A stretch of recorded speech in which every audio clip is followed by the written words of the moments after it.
Bonjour et bienvenue à Loi Divine pour ce nouvel épisode court sur ce qu'a dit le Rav Chaim Korsia, qui était candidat à l'époque à l'élection du Grand Rabbin de France, et avant de devenir Grand Rabbin de France. C'était il y a 10 ans, et il a basé un petit commentaire très court sur une petite vidéo d'une personne qui a été interrogée dans la rue, et on va voir ce qu'il a à nous dire. Je pense que ça doit être une affaire entre les couples et qu'il ne doit plus jamais y avoir d'affaire d'argent. Dignité. La dame qui a été interrogée dans la rue, donc dans un quartier juif, hein, vous voyez une boutique cachère derrière, nous dit que le divorce, ça doit être quelque chose qui doit être arrangé entre le couple et qu'il ne doit pas y avoir d'affaire d'argent. Ce qui est une pensée fleur bleue, une pensée ciel rose et une pensée bisounours, d'accord. Évidemment que quand on se divorce, il y a des affaires d'argent. Et d'ailleurs, c'est traité dans la halakha, dans tous nos livres de décisionnaires de législation juive. On traite de comment on répartit les choses, comment on gère les choses au niveau de l'argent. Et toujours quand on parle de divorce, on parle de est-ce que la femme reçoit sa ktouba ou ne reçoit pas le montant de la ktouba.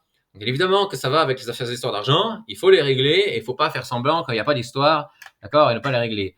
Ce que cette femme disait, c'est uniquement, c'est si jamais la femme veut de l'argent, l'homme ne doit pas faire d'histoire. C'est ça qu'elle avait dans sa tête, d'accord. Mais si jamais la femme, si jamais c'est l'homme qui veut de l'argent, la femme peut, oui, faire des histoires, et elle appellera pas ça faire des histoires d'argent, elle appellera ça autrement, elle va renommer, refaire des définitions, etc.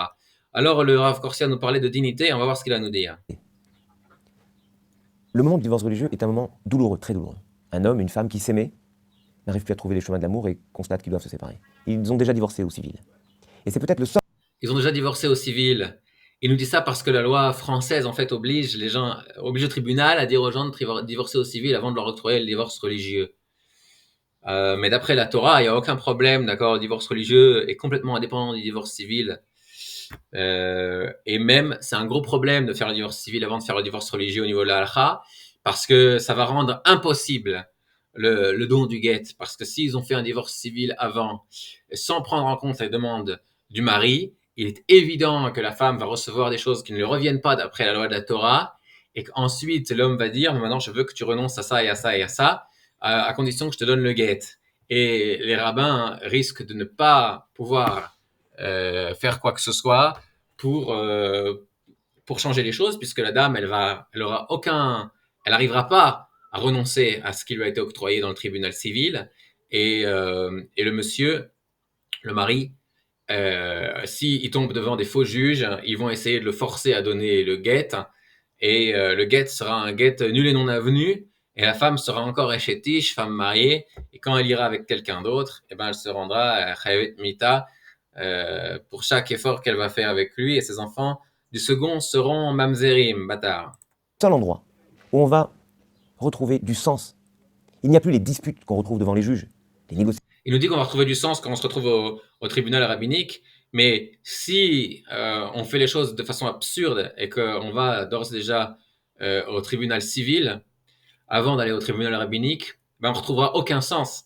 Tout va être chaos, d'accord. Ça va être sans dessus-dessous. Ça va être extrêmement difficile d'arranger les choses. Qu'il y a avec, à travers les avocats devant les juges. Il y a devant les rabbins le sens. Qu'il y a avec, à travers les avocats devant les juges. Il y a devant les rabbins le sens de l'engagement qu'on a pris et qu'on reprend. Et il faut donc, s'il y a des accords, des arrangements entre l'ex-mari et l'ex-épouse, que ça se règle à travers un avocat. Alors là, c'est très grave ce qu'il nous dit, parce qu'il dit à l'homme et à la femme de prendre des avocats, ce qui est interdit d'après la halakha, d'accord. À moins que l'autre partie ait pris un avocat, il nous interdit de prendre un avocat, d'accord. Les avocats faussent le jugement. On parle devant le tribunal rabbinique.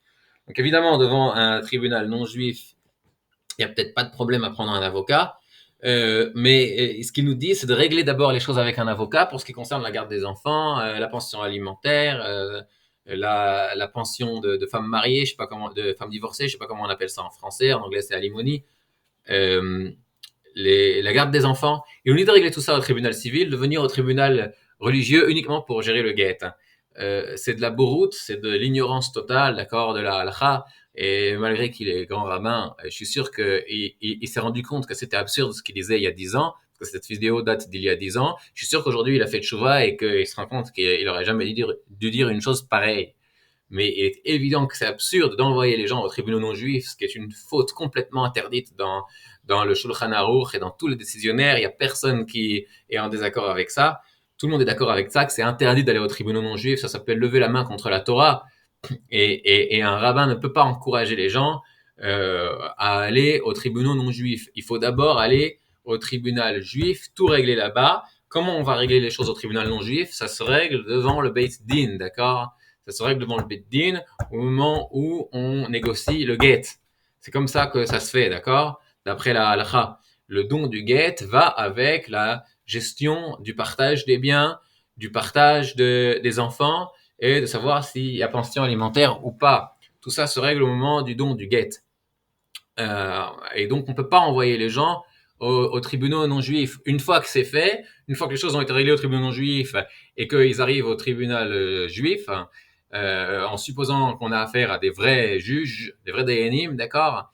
Si monsieur se dit, maintenant, je me suis fait complètement avoir au tribunal non juif, comme si j'étais le dindon de la farce, et maintenant j'exige que tu renonces à tout ce que tu as obtenu là-bas contre la loi juive avant de parler du get, et la femme refusera complètement et ça va faire exploser la poudre, d'accord? Ça ne sera pas maintenant redonner du sens ni apaiser les tensions, ça va au contraire tout faire péter. Ça n'a aucun sens, d'accord? C'était très important de dire tout ça. Mais pas devant les rabbins. Les rabbins doivent impérativement protéger la dignité et le respect de l'homme et de la femme. Mais leur dignité et leur respect, c'est aussi protéger leur droit à voir leurs enfants. Je parle surtout de l'homme, hein, parce qu'en général, c'est la femme qui reçoit la garde des enfants.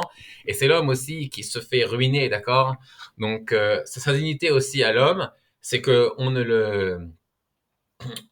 le pille pas tout ce qu'il a accumulé dans sa vie et qu'on ne l'esclavagise pas à son ex-épouse, d'accord? En lui demandant de payer tout ce qu'il gagne à son ex-épouse, d'accord? Ça aussi, c'est sa dignité.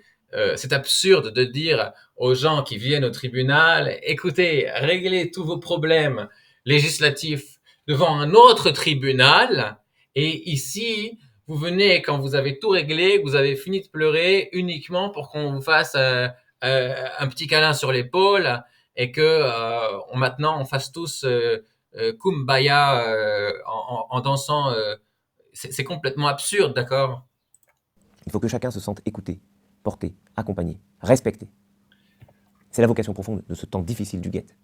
Et c'est parce qu'on donnera cela qu'on pourra apporter le secours de la foi à cet homme et à cette femme qui sont dans un temps. Bon, ben voilà, vous avez compris, c'est un discours de politicien, mais on va juger Kavzochout et supposer qu'il a fait Teshuvah depuis, d'autant plus que c'était il y a 10 ans, et il a dû se rendre compte que c'était complètement absurde ce qu'il avait dit. Si c'est pendant le Homer, vous pouvez éteindre la vidéo maintenant.